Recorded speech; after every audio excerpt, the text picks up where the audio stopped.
हाँ तो प्यारे बच्चों, कैसे हो आप सभी। आज हम करते हैं टिड्डे का जीवन चक्कर। जीवन चक्कर से मतलब क्या है बच्चों?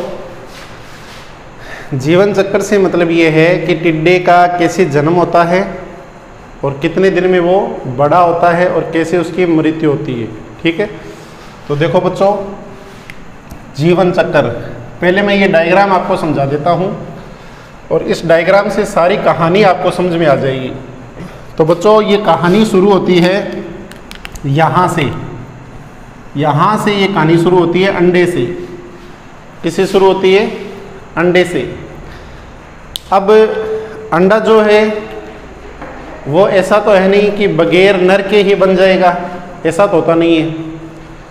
तो सबसे पहले अंडे के निर्माण के लिए नर और मादा का मिलना जरूरी होता है, यह आप सभी को पता है। तो मैथुन अवस्था में नर और मादा दोनों कई घंटों तक पड़े रहते हैं, साथ में उड़ते रहते हैं एक जगह मतलब क्या है कि वो रहते हैं, साथ में रहते हैं वो। ठीक है, क्लियर है। जैसे मान लो ये मादा टिड्डा है, इसी के साथ में जो नर टिड्डा है वो साथ में लगा रहेगा। ठीक है, मैथुनावस्था है, कई घंटों तक इसमें ये पड़े रहते हैं।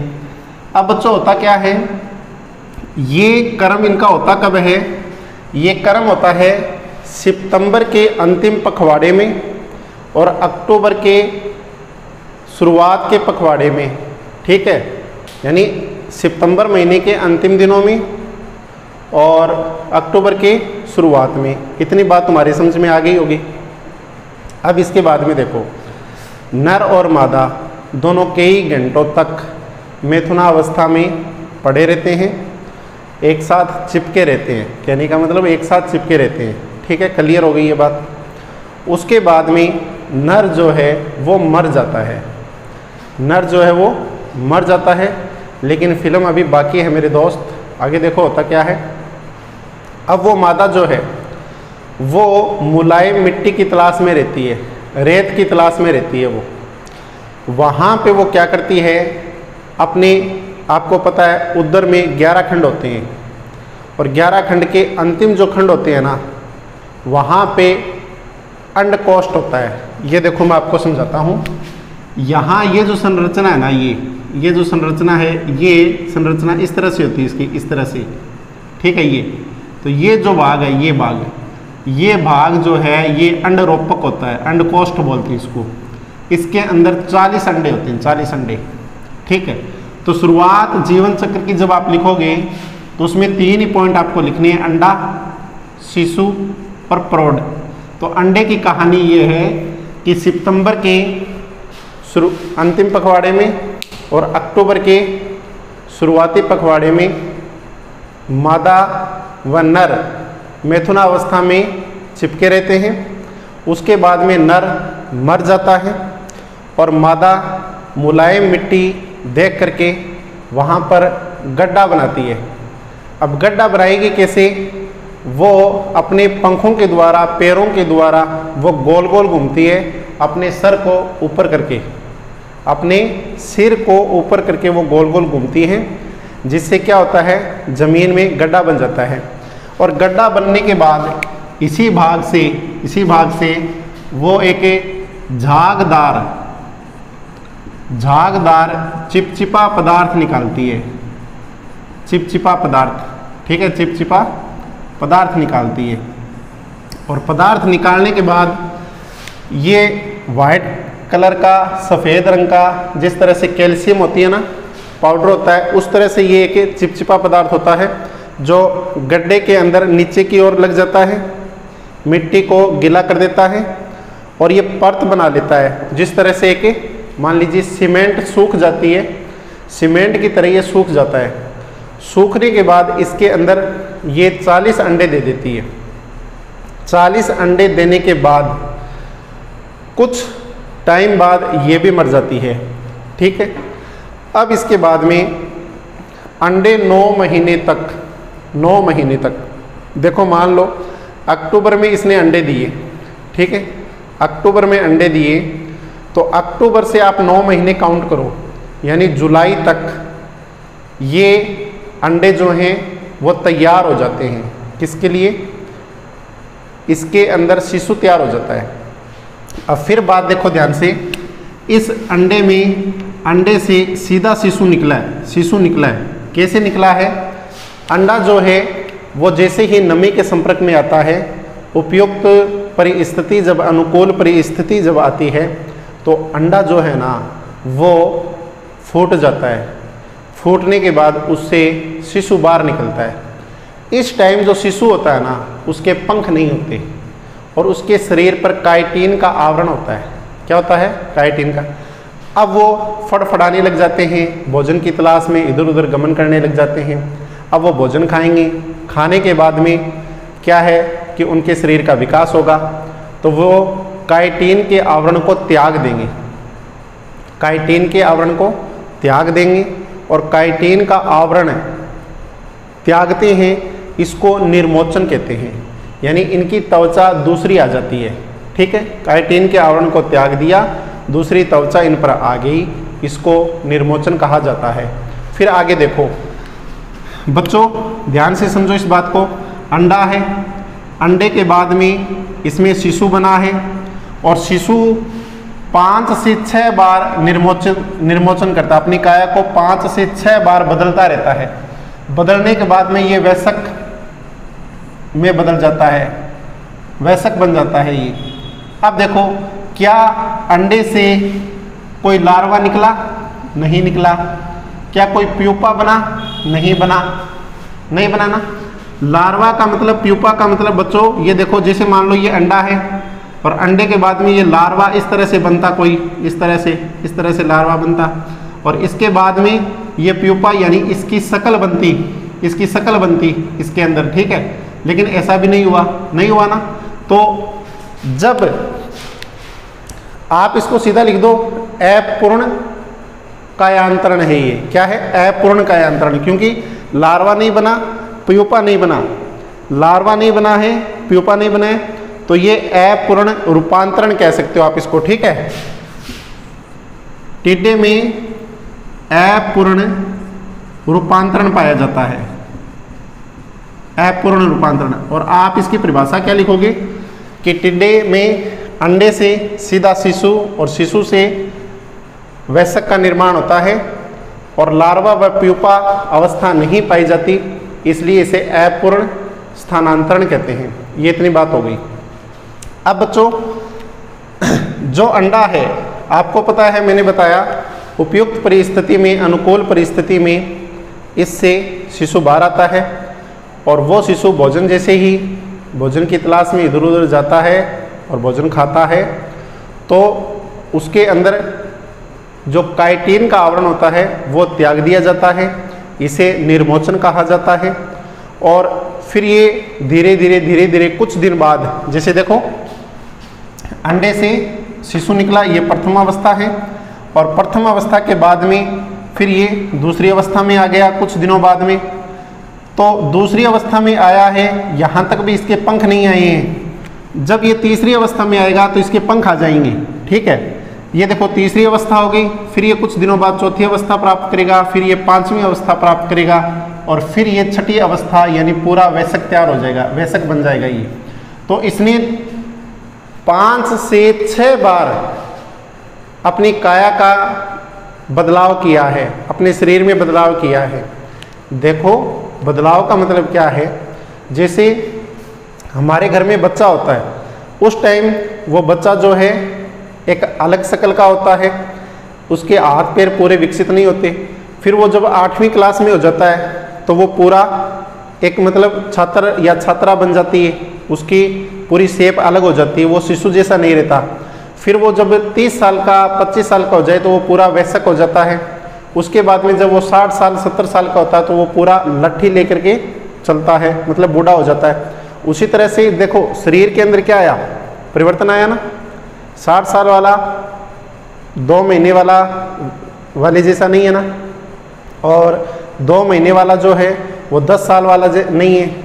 10 साल में जैसे थे वैसे 20 साल में नहीं है ना। तो इस तरह से क्या हुआ है, काया में क्या आया है, परिवर्तन आया है, जिसको हम निर्मोचन बोलते हैं।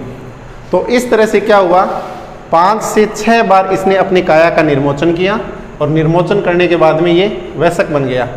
तो देखो अंडे की बात तो ये हो गई कि 9 महीने बाद में अंडा जैसे ही उपयुक्त परिस्थिति में आएगा इससे शिशु बन गया। अब शिशु की कहानी यहाँ से शुरू हो गई, ठीक है। शिशु के बारे में सारी डिटेल आपने बता दी। उसके बाद में प्रौढ़ की बात आती है, जो मैंने आपको पहले ही बता दी है।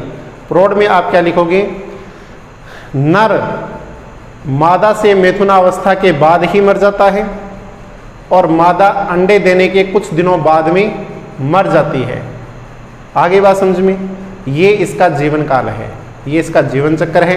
आप ध्यान से ये डायग्राम देख लो, ये पूरा का पूरा डायग्राम जो है अपनी किताब से देख लो या यहाँ पे देख लो और इसकी पूरी डिटेल आप लिख दो, ठीक है। आ गया होगा समझ में। Thank you.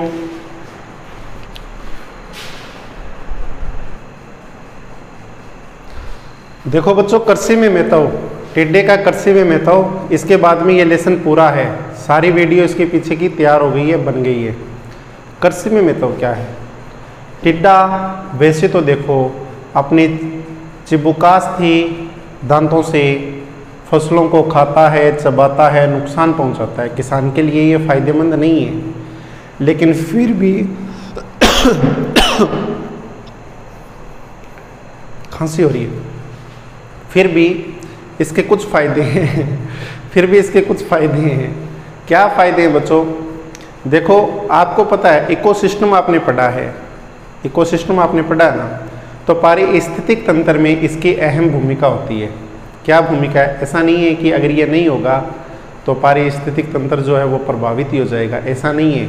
क्योंकि खाद्य जाल जो है वो बहुत बड़ी श्रृंखला है, बहुत विशाल श्रृंखला है। किसी एक जीव के मरने से पूरी खाद्य श्रृंखला जो है वो प्रभावित नहीं होती, ठीक है। जो जीव टिड्डा खा रहे हैं, अगर टिड्डा नहीं मिलेगा तो वो किसी और को खाएंगे। भगवान ने बहुत सारी वैरायटी बनाई है एक जीव की। आगे बात समझ में। अब आप पे ले लो, आप जैसे नींबू नहीं पीते, ठीक है, फॉर एग्जांपल, आप तो सब कुछ पी सकते हो, मुझे पता है इस बात का, लेकिन फॉर एग्जांपल आप नींबू की शिकंजी नहीं पी रहे हो, लेकिन आपको संतरे पसंद है, आप संतरे खा सकते हो। नींबू नहीं खाने, संतरे खा सकते हो। संतरे नहीं पसंद है, मौसमी खा सकते हो। मौसमी नहीं पसंद है तो आप आंवला खा सकते हो, विटामिन सी का अच्छा स्रोत है। अब इन सब में क्या है, विटामिन सी है, सिट्रिक एसिड है। तो कहने का मतलब क्या है, एक खट्टी चीज़ है, एक मीठी चीज़ है, इन सब की अलग अलग बहुत सारी वैरायटी है। कार्बोहाइड्रेट है तो उसके बहुत सारे स्रोत हैं प्रकृति में, समझ गए बात को। उसी तरह से टिड्डा जो है वो देखो पारिस्थितिक तंत्र में भूमिका निभाता है। पेपर में आई कृषि में महत्व बताओ, तो पारिस्थितिक तंत्र में भूमिका निभाता है। अत्यधिक मल त्यागता है। आपको पता है कुछ साल पहले हमारे देश में टिड्डियाँ आ गई थी, हमारे राजस्थान में भी, और टिड्डियों का प्रकोप मतलब बहुत बड़े झुंड में आई थी और खेतों में फसलों को बहुत बड़े पैमाने पर इन्होंने नुकसान पहुंचाया था। तो जब ये फसलों को बड़े झुंड में लाखों करोड़ों की संख्या में जब ये खाएगी तो ये उसी संख्या में मल भी त्याग करेगी। खाएगी तो जाएगी, अब जाएगी तो खाद बनेगी। सिंपल सी बात है, सिंपल सी बात है ना। तो बच्चों क्या है कि जब इसने मतलब खाया, भोजन खाया, तो भोजन को पचाया, पचा करके इसने बाहर निकाला। वो खाद जो है वो उर्वरक से और गोबर खाद से ज़्यादा बहुमूल्य होती है, ठीक है। बहुत ज़्यादा उर्वरक प्रकृति के अंदर जो क्षमता है, पौष्टिकता जो है भूमि की, वो बढ़ाती है। तो यही बात हमने लिखी है। अत्यधिक मल त्यागता है जिससे जैविक खाद का निर्माण होता है, जो उर्वरक व गोबर खाद से ज़्यादा फायदेमंद है। और कई देशों में कैसे, इंडोनेशिया जैसे एक देश है, इंडोनेशिया में भोजन के रूप में खाया जाता है। और मेक्सिको में चापुलाइन नामक व्यंजन तैयार होते हैं इससे। चापुलाइन कहाँ पर, मेक्सिको में चापुलाइन नाम का व्यंजन तैयार होता है। जिसको मिर्ची छिड़क करके और सॉस लगा करके खाया जाता है। आई बात समझ में? और मैंने एक प्लेट में एक दिन आपको, मतलब प्लेट में तो नहीं दिखाए थे आपको, मैंने डायग्राम गूगल से दिखाया था, तो वो आपके माइंड में है, जो आपने देखा था और आपने फिर वो क्या है कि गणना भी की थी। तो मेक्सिको में चापुलाइन व्यंजन तैयार किया जाता है जिसको मिर्ची व सॉस लगा करके खाया जाता है। ये पक्का याद कर लो, ये इंपॉर्टेंट है, पक्का याद कर लो। मेक्सिको में चापुलाइन नामक व्यंजन बनाया जाता है। और ओहलोन, कौन है ये ओहलोन? अमेरिकी निवासी है जो क्या करता है क्या करता है, रात्रि के समय इनको इकट्ठा करता है। ठीक है, अब किस लिए इकट्ठा कर रहा है? खाने के लिए।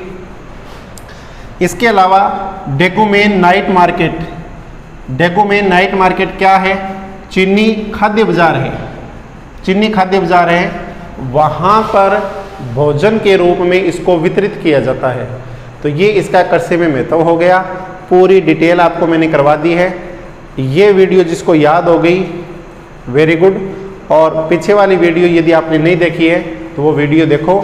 और बच्चों ध्यान से सुनो मेरी बात को, वीडियो बनाने में बहुत ज़्यादा मेहनत लगती है, बहुत ज़्यादा तपना पड़ता है, आपके लिए टाइम निकालना पड़ता है। हमारे इम्पोर्टेंट टाइम को छोड़ करके आप वीडियो देखते हो, फ्री का लाइक है, फ्री का शेयर है, आपके कोई पैसे नहीं लगते। आप वीडियो को लाइक करो, कमेंट किया करो और अपने साथियों के पास अपने ग्रुप में शेयर कर दिया करो। ये सारा काम फ्री का है, अगर आप करोगे तो आपकी मेहरबानी होगी। Thank you.